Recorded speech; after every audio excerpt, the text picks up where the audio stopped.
Baik, Assalamualaikum warahmatullahi wabarakatuh. Apa kabar anak-anak hebat? Bertemu kembali dengan Ibu Soadah. Hari ini kita melanjutkan tentang reaksi redoks dan elektrokimia.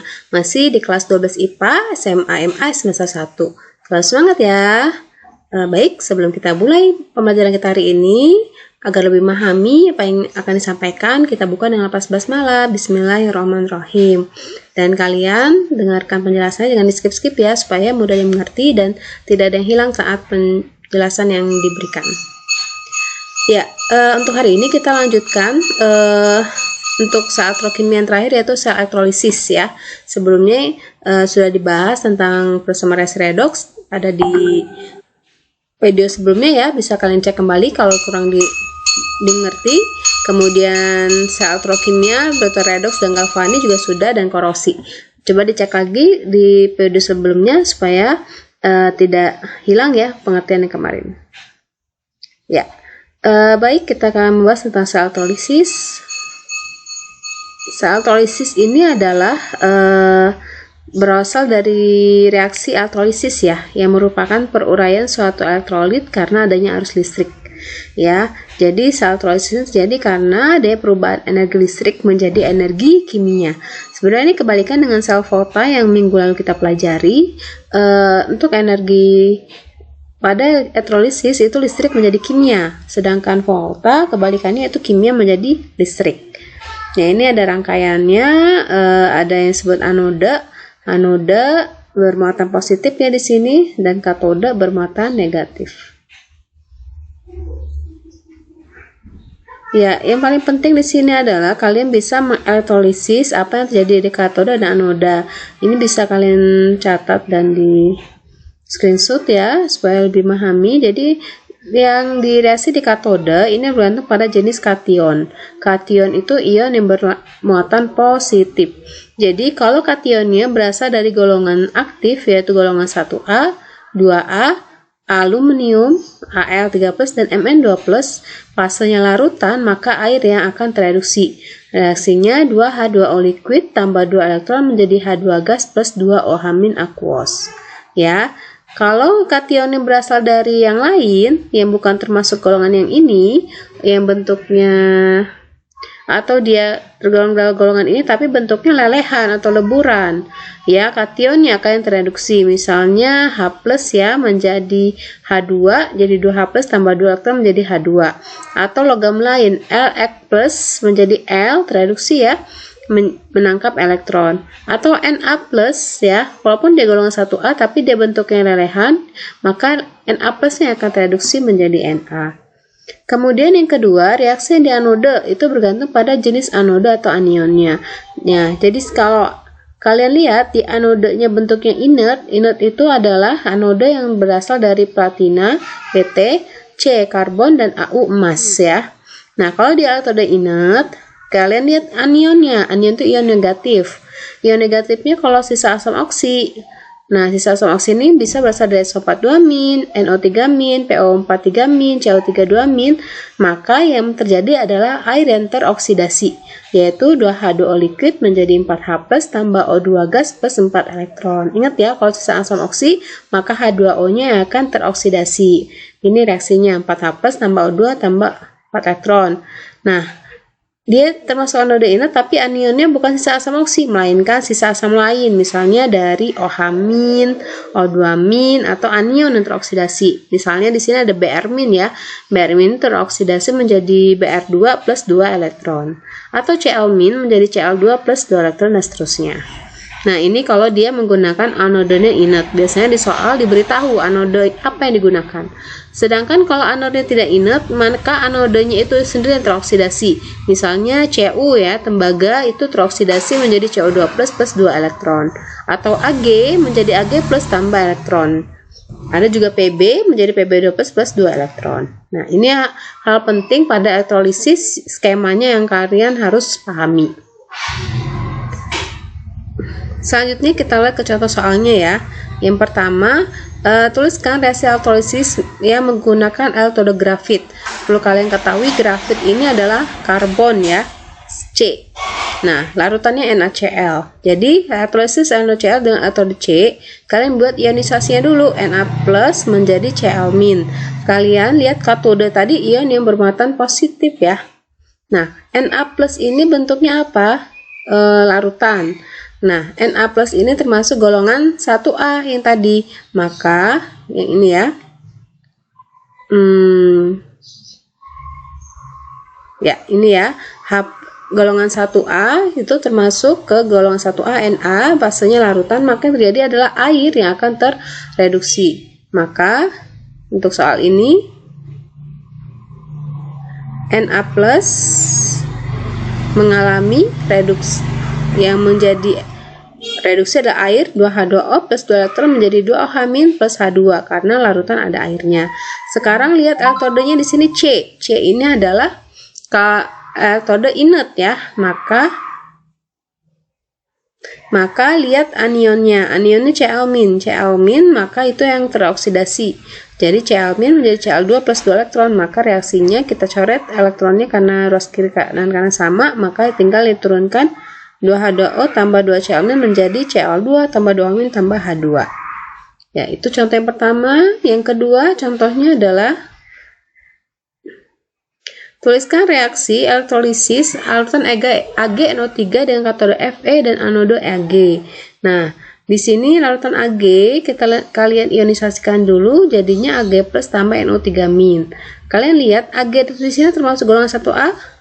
Bukan. 2A? Bukan. 3A juga bukan. Maka Ag plus ini akan terreduksi menjadi Ag plus elektron. Sedangkan anodenya lihat di sini yang digunakan bukan elektroda inert, bukan PT, bukan C, bukan AU. Maka anoda itu sendiri yang teroksidasi jadi Ag menjadi Ag plus tambah elektron. Ya kah? Ruas kanan dan kiri sama, ini coret sama, jadi Ag tetap menjadi Ag ya elektrolisisnya. Oke, yang ketiga ini adalah elektrolisis Ki dengan elektroda PT atau platina. Kalian lihat di sini Ki menjadi K plus tambah imin ya. K pada katoda ini termasuk golongan 1A, maka lihat bentuknya apa? Larutan. Larutan berarti ada airnya, maka air yang akan terreduksi. Jadi 2H2O plus 2 elektron menjadi 2OH- tambah H2. Terus anodanya lihat di sini imin. Imin ini menggunakan katoda PT inert, maka iminnya akan teroksidasi. 2 imin menjadi I2 plus 2 elektron. Oke, kita coret L2 elektron 2 kanan kirinya sama. Kalian sama nggak ada, tinggal kalian tulis ulang 2H2O tambah 2 imin menjadi 2OH- tambah H2 tambah I2. Yang keempat, elektrolisis larutan CuSO4 menjadi elektroda Cu. CuSO4 menjadi Cu2 plus tambah SO4 2 min. Cu2 plus itu termasuk bukan golongan 1A, 2A dan aluminium, maka Cu2 plusnya akan terreduksi menjadi Cu tambah 2 elektron. Anodanya lihat di sini Cu ini bukan elektroda inert, maka Cu-nya akan teroksidasi menjadi Cu menjadi Cu2 plus 2 elektron. 2 elektron plus kiri kanan dicoret, tinggal Cu menjadi Cu ya. Tadi ya penjelasan elektrolisis. Nah, sekarang dihubungkan ke hukum Faraday. Hukum 1 Faraday menjelaskan jumlah zat yang dihasilkan di elektroda pada peristiwa elektrolisis sebanding dengan jumlah muatan listrik yang dialirkan selama elektrolisis berlangsung. Secara umum, untuk menghitung massa zat yang dihasilkan pada proses elektrolisis digunakan rumus berikut. M ini massa, ada juga menuliskan dengan W sama dengan AR per N ini jumlah ion dikali I kali T per 96500. Dengan keterangan M ini massa, satuannya gram, I itu kuat air 1 ampere, AR itu massa atom relatif ya, ada di tabel periodik, N ini jumlah ion yang terlibat dalam reaksi atau muatan ionnya, yang T adalah waktu dalam bentuk sekon ya atau detik.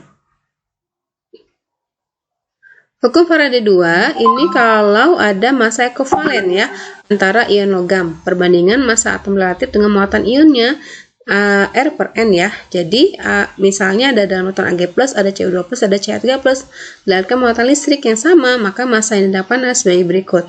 Maka AR Ag per muatannya berapa? Di sini ada 1 kali bagi 1. AR Cu dibagi di sini 2 muatannya bagi 2. AR Cr di sini muatannya 3 jadi bagi 3. Jadi AR-nya dibagi jumlah ionnya masing-masing. Oke, bagaimana penerapannya di soal? Kita lihat contoh soal pertama. Contoh soal pertama, dalam 100 mol 100 ml larutan PbNO32 kali 1 molar dialirkan arus sebesar 2 ampere selama 3 menit menggunakan AU ini elektroda inert ya, sebagai anode dan Fe sebagai katode. Yang pertama, tuliskan reaksi elektrolesisnya. Yang kedua, tentukan penambahan berat gram di katode. Yang ketiga, tentukan pH larutan jika volume larutan dianggap tidak berubah. Ya, air Pb ini sudah diketahui sebesar 207 ya. Jadi volumenya di sini diketahui sebesar 100 ml, kalikan jadikan liter dulu, bagi 1000 jadi 0,1 liter. Molaritasnya ada, ya ini ada 1 molar ya. I-nya berapa? 2 ampere. T-nya 3 menit di sini, jadikan detik kalikan 60 jadi 180 detik. Pertama, kalian reaksikan dulu, reaksinya elektrolisis dulu, Pb menjadi NO32 kali aquos menjadi Pb2+ tambah 2 NO3-. Lihat di katode itu ionnya Pb2+ karena bukan golongan 1, 2, 3A, maka Pb2+-nya akan tereduksi menjadi Pb. Anodenya lihat di sini ANO3- termasuk sisa asam oksi dengan anodenya apa di sini? AU, emas ya, inert, berarti air yang akan mengalami oksidasi menjadi 4H+ tambah O2 menjadi 4 elektron. Karena elektronnya biar sama, dikalikan atas kali 2, bawah kalikan 1, biar sama-sama bisa coret ya.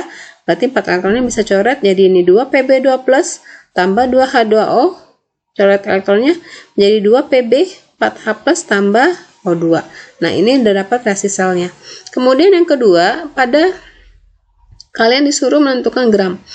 W1M tadi ya, rumusnya E kali I kali T per 96500. E-nya AR-nya dibagi valensi Pb.